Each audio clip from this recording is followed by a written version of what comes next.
kabit si Yvette! O talaga? Ako nagturo sa'yo. Ako nagturo sa mga bet. Ngayon, alam ko na. Ikaw ang kabit ng asawa ko. Ano magagawa ng isang balyenang katulad mo? Hahampasin lang kita ng buntot ko. Daduya! Aray ko! Tama na po yan. Sino ka ba? Ba't ka nangyayala? Di ba away na rin? Sino ko po yung kasama, ha? Sinasaktan nyo?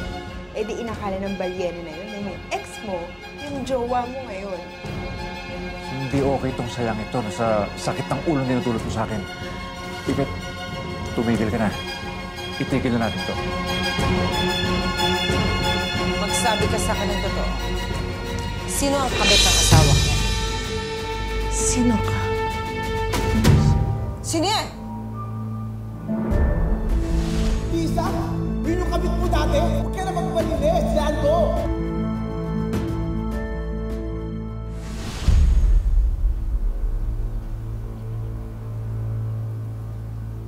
Lisa, ano? Lisa Vergara. Tama ba ako? Na yan ang kabit ng asawa ko?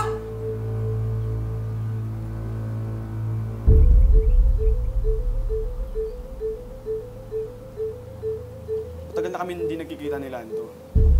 Mali ko ba kung may iba pa siyang babae? Ha? Sino? Eh, hindi ko alam. Sa dami nang lumalapit sa kanya, baka pati yung sekretary niya. Si Yvette? Kabit din ni Lando?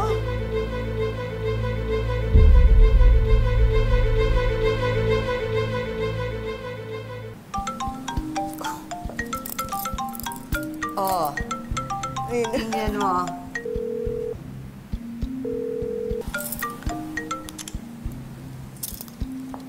Hello? Hello, Yvette? Mabuti naman sumagot ka. Pwede ba tayo magkita? O bakit naman tayo makikita? Yvette, gusto kong ayusin itong problema natin. Patutunayan ko sa'yo na talagang seryoso ako. Pwede, please? O sige, saan ba kita kikitain? Sige, dadaanan kita. May sorpresa ako sa'yo.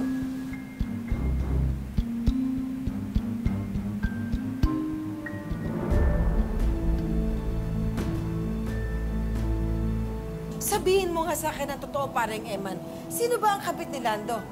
Si Yvette o yung babaeng yan? Hindi ko talaga alam, Maring Josie. Alam mo, mabuti pa, Maring Josie, umuwi ka na lang. Si pareng Lando na lang yung kausapin mo tungkol dyan. Total, siya naman asawa mo.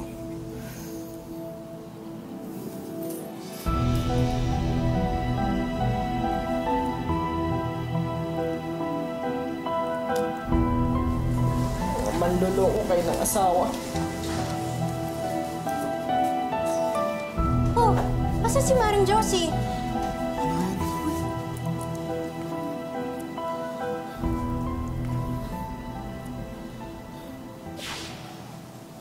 Noon ang sabi ng mga tao sa akin, napakaswerte ko. Dahil si Lando ang mapapangasawa ko. Bakit daw? Mabait, magalang, responsable, masipag. Eh ngayon lumalabas, siya ang maswerte na ako ang napangasawa niya. Bakit? Itatanga-tanga ako eh. Ang dami na palang nangyayari sa paligid ko, hindi ko pa rin alam. Nasa akin na ang lahat ng katangian ng isang asawa. Kung gusto mong kumabit,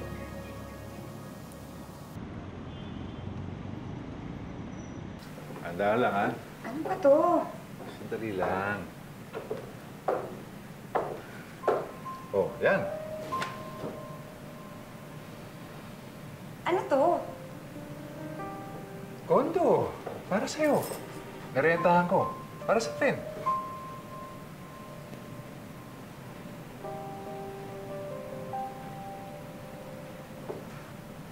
Bakit? Sa tingin mo, makukuha mo ako sa ganito? Yvette, gusto ko lang patunayan sa'yo na mahalaga ka sa akin. Na kaya kitang panindigan. Isa naman sa lalaking yon. Ano ba nagawa sa'yo nun?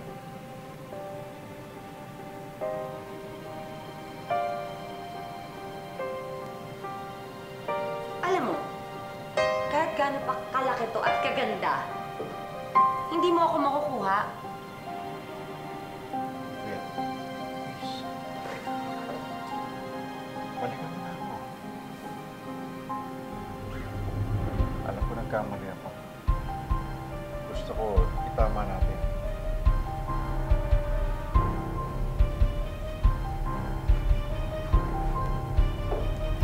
Nag-iisipan ko.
Meron ka ba?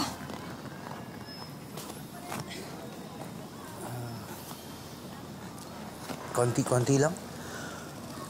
Nihaya lang ako ni Anton dyan sa labas.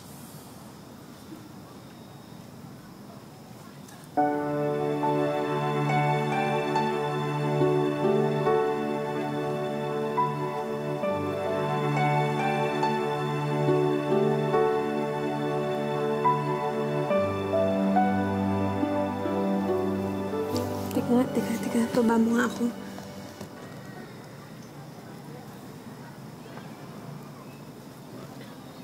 Matulog na lang tayo.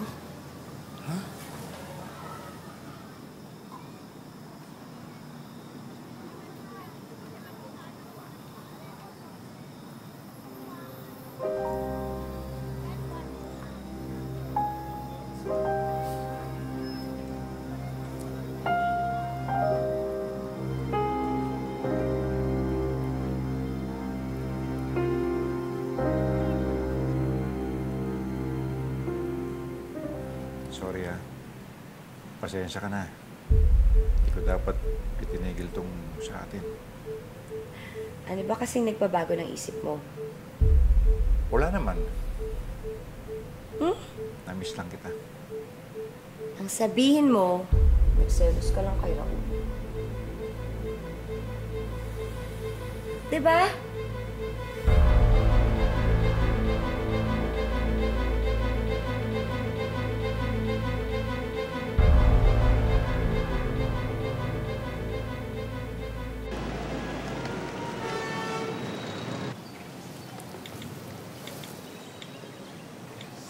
Ano na bang sabi ni Eman?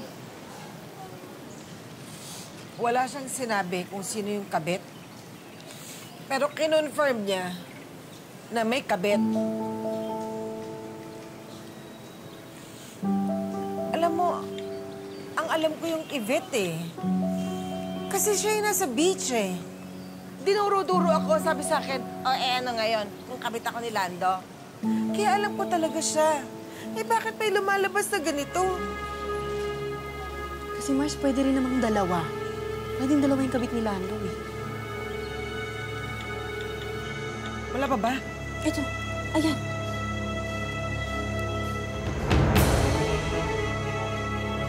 Ay, ito nga. Siya nga. Ay! Alam mo, ito feeling ko, papatulan niya ni Lando. Social eh. Mukha nga, oh.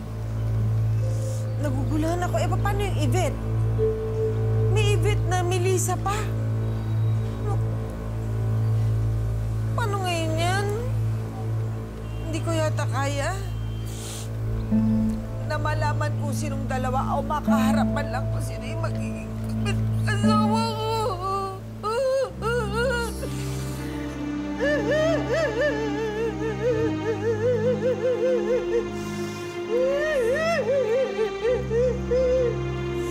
Dalawa ba? Sino ba kasi sa kanilang dalawa? Mars, naiintindihan kita kasi ilang beses na ako nalagay dyan sa sitwasyon mo. Pero kung sa akin lang, asawa mo si Lando eh. Dapat kayo pa ring dalawa. Tsaka ang dami-dami yun ang pinagdaanan, ha? Laban mo. Paano pag sa bandang huli ang piliin niya yung kapit niya, hindi ako? Teka, bakit may pilian ka agad? Eh, syempre hindi na natin papaabutin doon. Tama! At nandito lang kami sa likod mo. Parati. Anong gagawin natin? May secret mission tayo mamaya. Ano? Eh di hahalugugin natin yung office ni Lando. Dahil sigurado ako doon natin malalaman kung saan nagpupunta yung dalawang yun. Diba? Relax na. Pwede ba tanggalin mo sa akin ang mukha ng babae? Masasampal ko yan. Hindi ko in-expect. I didn't expect this.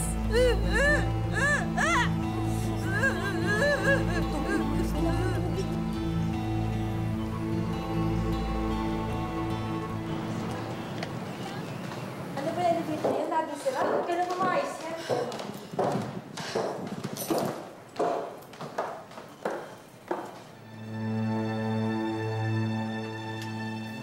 Hi, Ma'am Josie.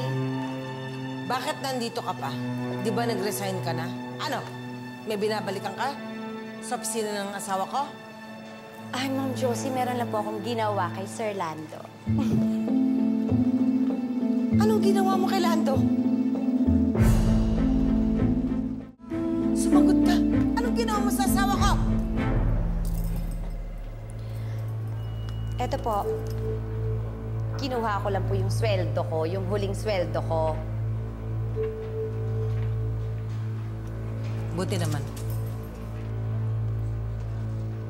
Kayo, anong ginagawa niyo dito? Maghahatid ka na naman ng ulam. O, ano ngayon?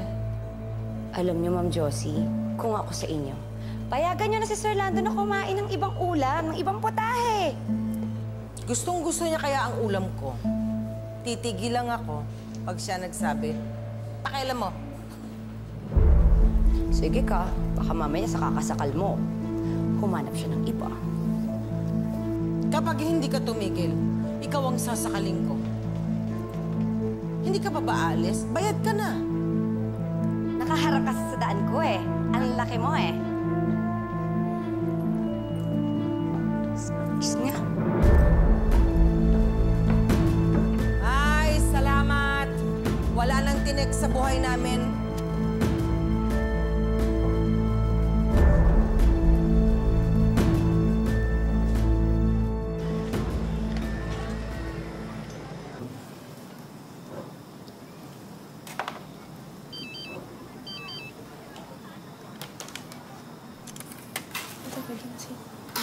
Bigyan mo siya nito.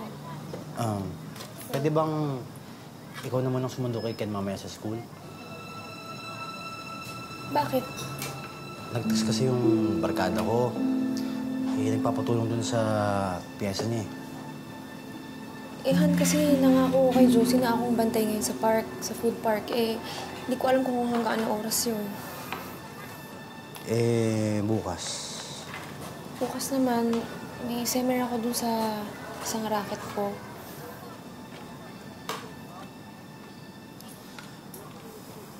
Okay lang. Ganyan ka naman talaga, di ba? Hindi mo ako pinagbibigyan. Ano, pasensya na. Ken, sa tindahan lang ako sa baba, ha? Kasi hatid na kita. Han,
Ano yung pinaparod mo?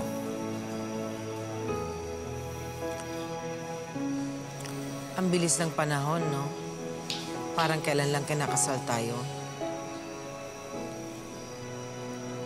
Naalala mo pa ba yung wedding vows mo sa akin? Oo naman. Namamahalin mo ko at hindi mo ko lulukohin?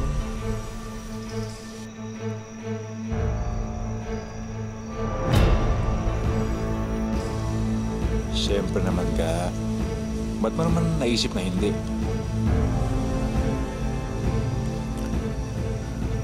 Masaya ka pa ba sa akin?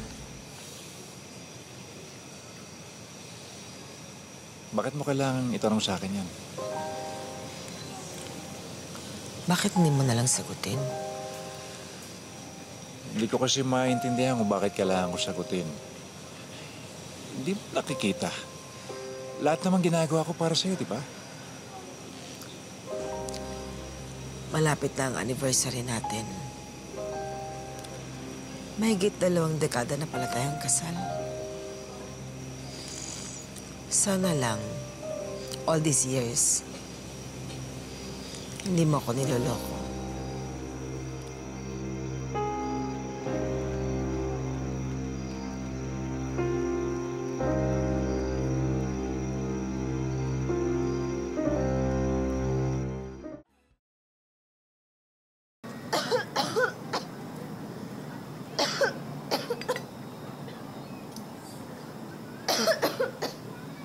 Ate, okay ka lang? Okay lang ako, tsaka lang katapat nito.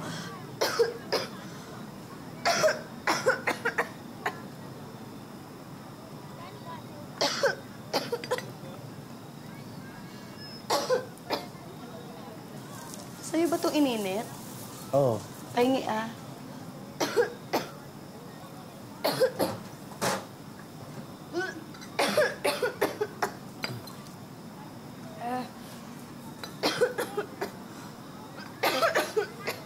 Ate. Ako lang kukuha ng mate ng tubig, ha? Hindi, ako na. Sige na, maupo ka na. Kaya ko na yan. Sige, ako na. Ako na.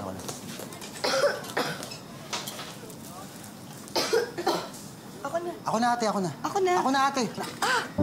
Sige, ako na. Sige na. Doon ka na sa kwarto mo. Ako nang magdadala niya. Salamat.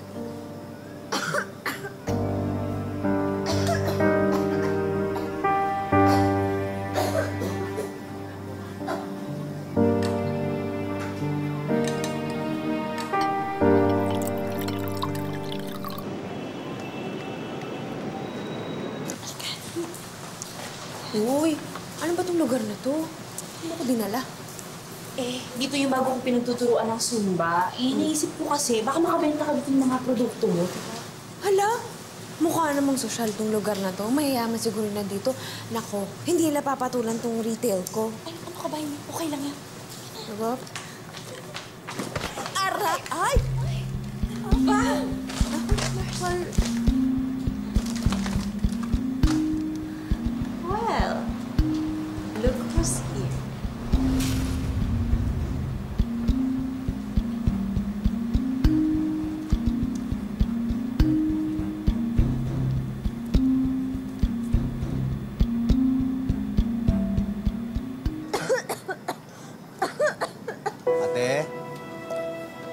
Ate, ito na yung tsa mo. Ate, yung tsa mo. Ate? Ate? Ang taas ng lagnat mo, ah. Ate! Ate!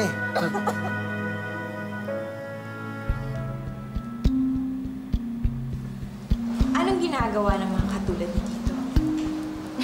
Wala na tayo sa beach, ha? Baka naman mag-iskandal ko kayo dito. Bawal dito. Anong ibig mong sabihin sa mga katulad namin? Isn't it obvious? Mga katulad niyong sheep. Really? Ano ba yung best mong panglalaki?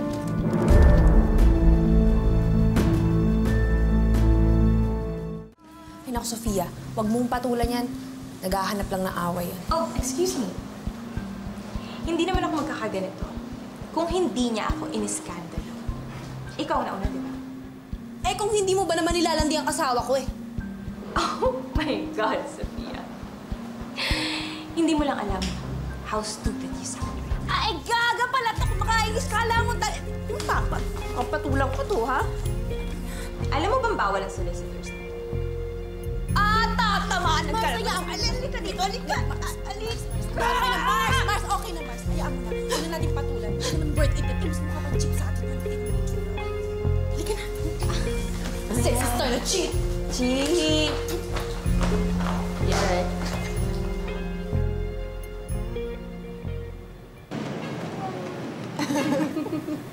Gaga ka talaga. Inaasar mo talaga si Baliena.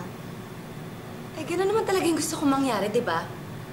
Eh, akala ko ba dadahan-dahanin mo para hindi makahalata si Lando? Para saan pa? Eh, hulog na nga sa akin yung tao. Ang tanong, kanino kaya talaga siya babagsak? Sa'yo kaya?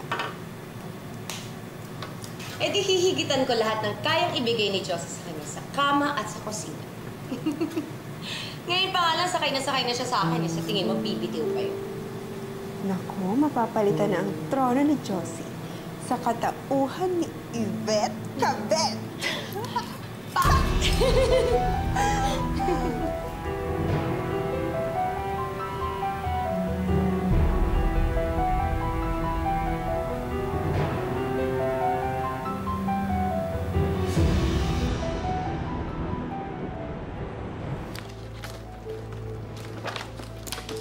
Mars, wala ka bang nakikita sa inyo na pwede magbigay ng clue kung saan nagpupunta yung dalawang yun?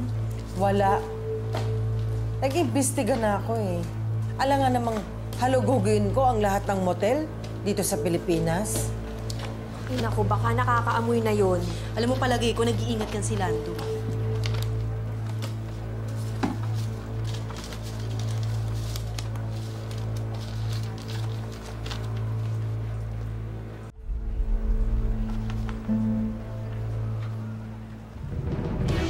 Mars! Ano?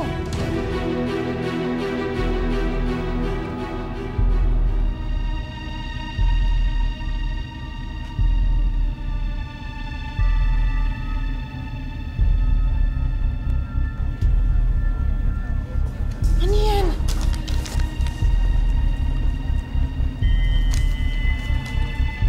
Bill ng kondo?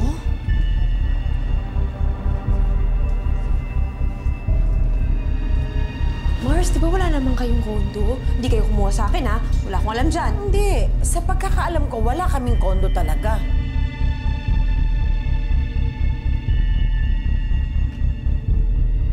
Alam mo, Mars, alam ko na to eh. Ito yung love nest nila eh. Ha? Anong ibig mo sabihin? Binabahay na? Sorry to say, Mars ha, pero oo. At hindi na siya basta pangkamot ni Lando.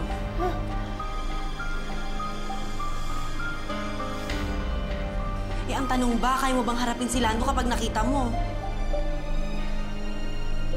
Hindi ko alam. Siguro bibigyan ko siya ng pagkakataon na magpaliwanag. Pagkatapos, kapag nakasiguro ko at nakakita ko ng ebidensya, World War III.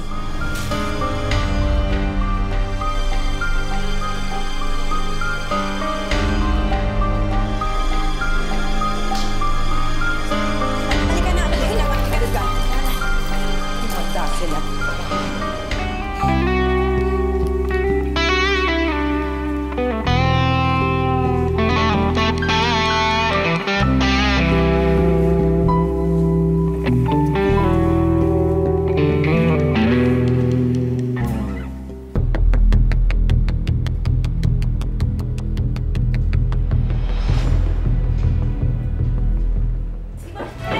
Lando!